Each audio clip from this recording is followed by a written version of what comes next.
Buenas noches a la comunidad de archivos de terror RD.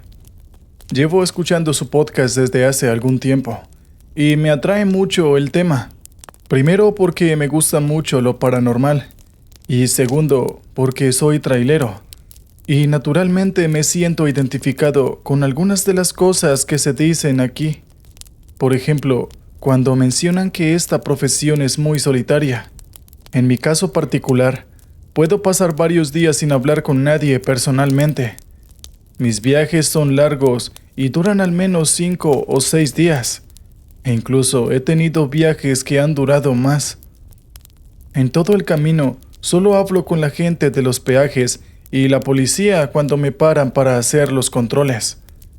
Sé que este tipo de soledad es muy perjudicial, sobre todo para la salud mental. Sé de muchos compañeros que han enloquecido sobre los camiones, han creído ver o escuchar cosas y han terminado bajo tratamiento psiquiátrico. En mi caso, no fue nada tan extremo, pero sí he estado en contacto con experiencias que no tienen explicación racional alguna. Vengo de una familia tradicional. Mis padres me han dado la mejor vida para mí y mis hermanos. Intentaron que estudiara en la universidad, pero la verdad, nunca me gustó mucho el estudio. No tengo la paciencia suficiente como para sentarme frente a los libros durante horas y horas y memorizar textos que sé que después voy a olvidar al poco tiempo. En cambio, lo que siempre me gustó fue viajar. Fui mochilero durante un buen tiempo, hasta que un día embaracé a una chica y tuve que hacerme cargo como padre. Ahí fue cuando conseguí el empleo como trailero de larga distancia. El trabajo no me desagradaba porque no tenía que usar la cabeza, solo mantenerme atento al camino y no equivocarme con el rumbo. Con la madre del bebé nunca hicimos pareja. Lo intentamos durante un tiempo, pero nos llevábamos mal, y entonces decidimos separarnos. Esto conllevó a que dejara de ver a mi hijo. La madre consiguió la custodia y se mudó a un lugar lejano a mi ciudad. De vez en cuando me enviaba fotos del niño por WhatsApp, pero luego de un tiempo dejó de hacerlo. Yo por mi parte nunca dejé de aportarle dinero para el chico. Todos los meses le hacía una transferencia para que tuvieran para comer y vestirse, ella y el bebé. Pasaron varios años y ya no tuve noticias ni de ella ni de mi hijo. Pero sabía que aún estaba en el pueblo porque mis transferencias le llegaban mes a mes.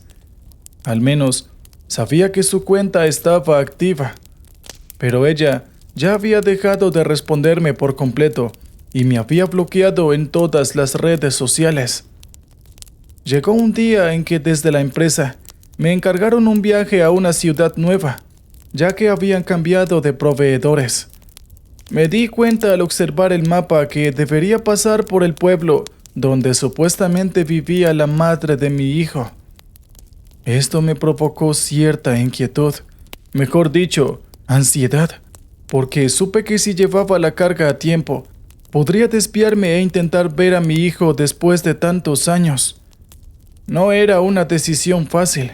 Quizás la madre no me recibiría y seguramente mi hijo no me reconociera. Pero de todas maneras decidí intentarlo. Conduje la carga por la ruta asignada a toda velocidad para ganar tiempo y no retrasarme en la entrega.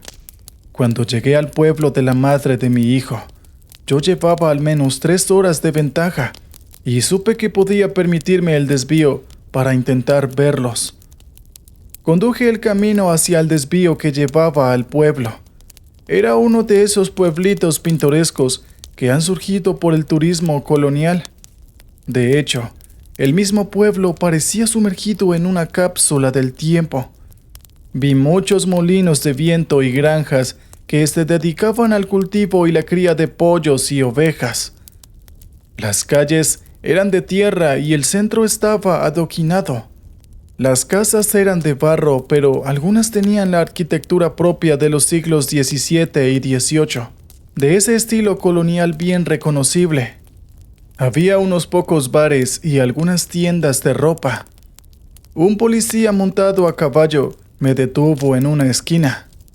Señor, usted no puede transitar con ese camión de gran porte por el pueblo. ¿A dónde se dirige? Le dije que estaba buscando a la madre de mi hijo. Le di su nombre y el policía la reconoció de inmediato. Ah, sí, la conozco. Ella vive sola en una casa al final del pueblo, pero... ¿Sola? Interrumpí al policía. ¿Ella no vive con su hijo? Sí, perdón, quise decir que ella vive sola con su hijo, sin un padre. Eso es lo que quise decir. Pero le aconsejo que se ande con cuidado, porque esa mujer no tiene buena fama. Perdón que hable así de su esposa. No es mi esposa, le aclaré. Bueno, lo que sea que la una a ella, solo recuerde mis palabras. No es una mujer estable. Mucha gente en el pueblo la evita. Y de hecho, me gustaría que usted, en la medida de lo posible, no la alterase. Usted viene con buenas intenciones, ¿verdad? Claro, solo venía a visitarla. Solo quería ver a mi hijo. Está bien, pero debe dejar el camión aquí y seguir caminando. No se preocupe, sus cosas estarán muy bien protegidas en el pueblo. No tuve más remedio que obedecer las palabras del policía. Debían ser las 7 de la tarde. El lugar se veía tranquilo, pero en el aire había un clima muy extraño, como cuando está por desatarse una gran tormenta. Caminé lo que faltaba hasta llegar a la casa que me había indicado el policía. No solo estaba al final del pueblo, sino que estaba bastante apartada. Para llegar a ella tuve que atravesar un campo de trigo que estaba listo para ser cosechado. La casa de Miriam, su nombre es ficticio, debo aclararlo, se erguía bajo dos grandes pinos que le otorgaban una gran sombra. Llamé a la puerta, pero no se escuchaba nada adentro. Pensé que no estaba, entonces rodeé la casa con la esperanza de ver algo a través de una de las ventanas laterales. Fue entonces cuando un silbido a mis espaldas me sobresaltó. Cuando me di la vuelta, vi que se trataba de un niño bastante sucio. Llevaba una ramera rota en el hombro y unos pantalones cortos. Su mirada era muy hostil. ¿Quién es usted?, me preguntó. Le dije que estaba buscando a Miriam y a su hijo. El chico se acercó y me miró de arriba a abajo. Pude oler su suciedad. Ese joven no se había bañado desde hace al menos varias semanas. «Ella no está», respondió al cabo de un rato. «¿De parte de quién viene?» «Eres Pedro, ¿verdad?». Al escuchar este nombre, el chico se sobresaltó. «¿Quién es usted?», volvió a preguntar. Las lágrimas corrían tibias por mis mejillas. No había dudas de que aquel chico era mi hijo. Se parecía muchísimo a mí. «Pedro, sé que es difícil decir algo así, pero yo soy tu padre». El chico me miraba como si yo hablara en otro idioma. Al cabo de un rato se encogió de hombros y asintió, mientras se sacaba un moco de su nariz. «Está bien, pase», me dijo eso simplemente. Me condujo al interior de la casa. Era muy sencilla y se notaba que había conocido tiempos mejores. Ahora estaba llena de suciedad y basura. No podía creer que Miriam mantuviera la casa así. Por lo poco que la había conocido, sabía que era una chica muy trabajadora, aunque siempre había tenido un carácter muy fuerte. «Oye, pequeño, ¿dónde está tu mamá?», le pregunté, pero el chico no me respondió y se metió en una habitación. Quedé parado en medio de la sala sin saber qué hacer. Como el chico no regresaba, me puse a examinar algunas fotos. Vi a Miriam con un bebé en brazos, luego posando en una playa. Había otra en donde se le veía paseando con un carrito de bebé. Sin embargo, no había fotos actuales. Todas las que encontré colgadas de la pared o sobre una repisa eran de al menos 10 años atrás. Me di cuenta de que el tiempo estaba pasando. y golpeé la puerta por la cual había desaparecido el chico. «¿Pedro?» Lo llamé. «Ya tengo que irme, por favor. Dile a tu madre que yo la visité. Dile que se ponga en contacto conmigo. Y en cuanto a ti, tengo un regalo que hacerte».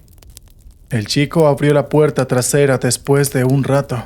Era huraño, pero no había podido resistirse a la idea de un regalo, simple como cualquier chico. Entonces saqué dinero de mi billetera y se lo di. El chico lo tomó con ojos de repente brillantes. Y cuando estaba a punto de irme, el chico me detuvo. «Espera, no le conviene irse ahora», dijo de repente. «¿Y por qué no, Pedro?» «Porque ya está oscureciendo. No es conveniente pasar el campo de trigo a esta hora». «¿Y por qué no? ¿Qué hay ahí afuera?» Pero el chico no me respondió.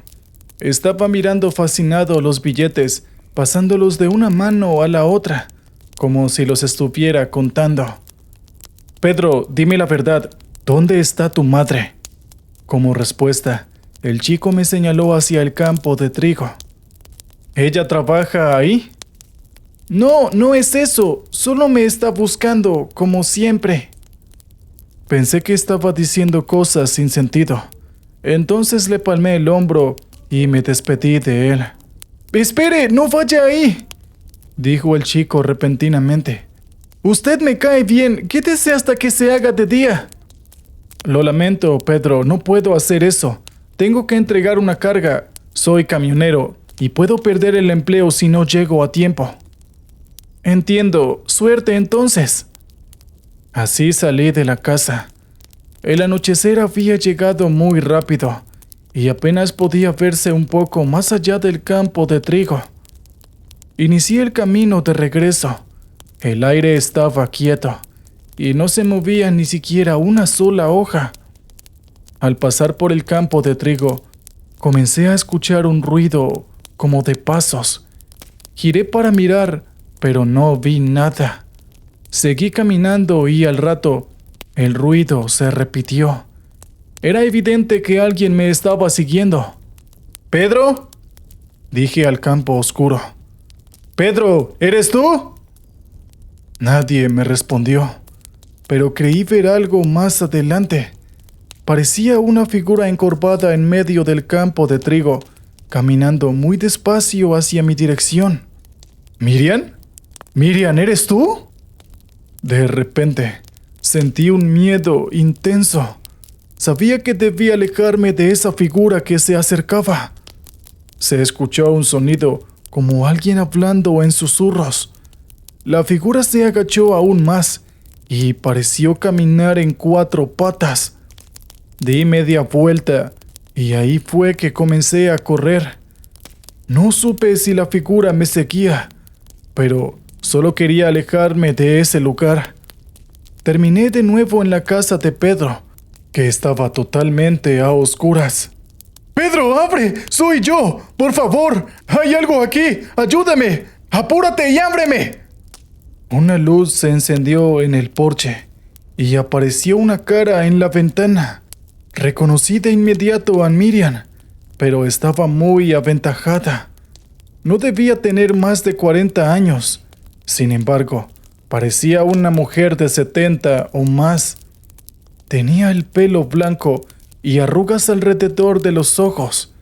Al verme, pareció reconocerme y sus ojos se llenaron de furia. «¿Oscar?», me dijo a través de la ventana. «¿Qué haces aquí?». «Miriam, ábreme. Hay algo en el campo de trigo. No sé qué diablos es, pero acaba de darme un susto de los 1000 demonios». Al escuchar esto, Miriam pareció asustarse y se apresuró a abrirme la puerta, mientras miraba hacia el campo de trigo. «¿Qué fue lo que viste?». No lo sé. Era como una sombra que se arrastraba a 4 patas». «Entra», ordenó y me empujó hacia el interior. Cerró la puerta y luego trancó con un puntal. «No debiste haber venido y mucho menos de noche. Ahora debes quedarte aquí». «Me tengo que ir, Miriam. Dejé el camión en el pueblo». «Olvida eso ahora. No podrás salir de aquí». ¿Dónde está Pedro?». La mujer me miró confundida. ¿Pedro? Así es, lo vi recién, fue él quien me abrió la puerta. Yo le regalé algo de dinero. Estás loco, solo has venido a molestarme. Se alejó de mí y se metió en la cocina. Estaba muy nerviosa y noté que miraba a cada rato por la ventana hacia el campo de trigo. La casa quedó en silencio por un momento, hasta que de repente empezó a escucharse el llanto de un bebé proveniente de una de las habitaciones internas. Yo la miré sorprendido. ¿Eso es un bebé, Miriam? Ella no me dijo nada. Solo corrió hacia una puerta cerrada en una habitación. Entró a un dormitorio y yo la seguí. Lo que encontré en esa habitación me dejó muy confuso. Miriam estaba en el centro de la sala, meciéndose de un lado a otro como si estuviera bailando una canción invisible.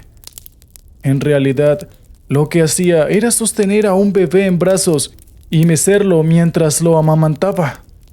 Miriam me miró. La ventana estaba abierta. Por un momento pensé que... No terminó la frase y se dedicó a amamantar a su bebé mientras lo arrullaba en voz baja. Miriam, ¿de quién es ese bebé? ¿Dónde está Pedro? La mujer no me respondió. Solo tenía ojos para el bebé, que ahora parecía muy calmado mientras tomaba leche de sus pechos. Salí de la habitación mareado. Aquello realmente me tenía muy confundido. Miré el reloj de mi celular y vi desesperado que eran más de las 9 de la noche. Entregaría la carga muy después del horario convenido y tendría muchos problemas con la empresa si no lograba justificar semejante retraso. «Miriam, voy a salir», le grité acercándome de nuevo a la puerta.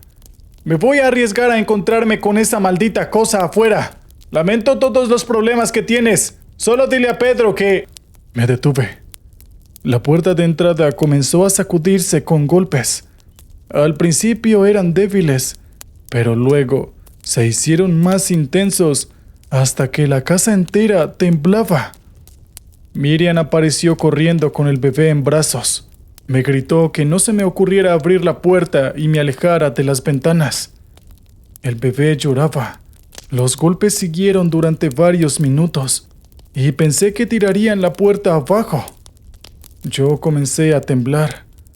Al cabo de un rato, los golpes se detuvieron y lo que siguió fue un silencio aterrador. Miriam por fin habló. Estaba pálida y se había sentado en la mesita del comedor junto con el bebé. «Todo el mundo sabe que perdí a Pedro hace unos años. Estaba jugando en el campo de trigo y desapareció. Lo buscamos por varios días, pero nunca volvió. Luego yo tuve a mi primer bebé. Fue un accidente. El padre, al contrario de ti, nunca se hizo cargo y se fue. Pero Pedro regresó esta noche y creo que buscaba al bebé. Él siempre fue un niño celoso. Viene a buscarlo casi todas las noches. Por favor, no te vayas». En ese momento creí comprender. Aquella mujer vivía un infierno. Estaba sola y nadie la ayudaba. Solo yo con mi dinero. Pero eso nunca había bastado. Me quedé. Me terminé quedando durante toda la noche hasta que amaneció. Miriam estaba dormida abrazando a su bebé. Le di un beso a ambos y me marché. Miré hacia el campo de trigo. Lo que creí haber visto aquella noche, aquella figura agazapada, era un fardo de heno. Regresé al pueblo. Puse el camión en marcha y di la vuelta. Inventé una excusa a la empresa diciendo que había sufrido un desmayo y me habían atendido los vecinos de un pueblo cercano. No sé si me creyeron, pero me perdonaron la falta porque después de todo, yo era un excelente empleado. Aún hoy en día, le sigo pasando dinero a Miriam. No volví a tener noticias de ella. Sé que aún se encuentra en aquel pueblo perdido en el tiempo. encerrada en su casa junto al nuevo niño, mirando hacia el campo de trigo y rezando para que no le arrebaten al bebé cada noche.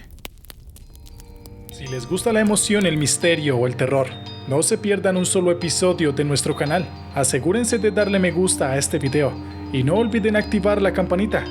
Con su apoyo, podremos seguir produciendo historias impactantes y aterradoras. Gracias por vernos.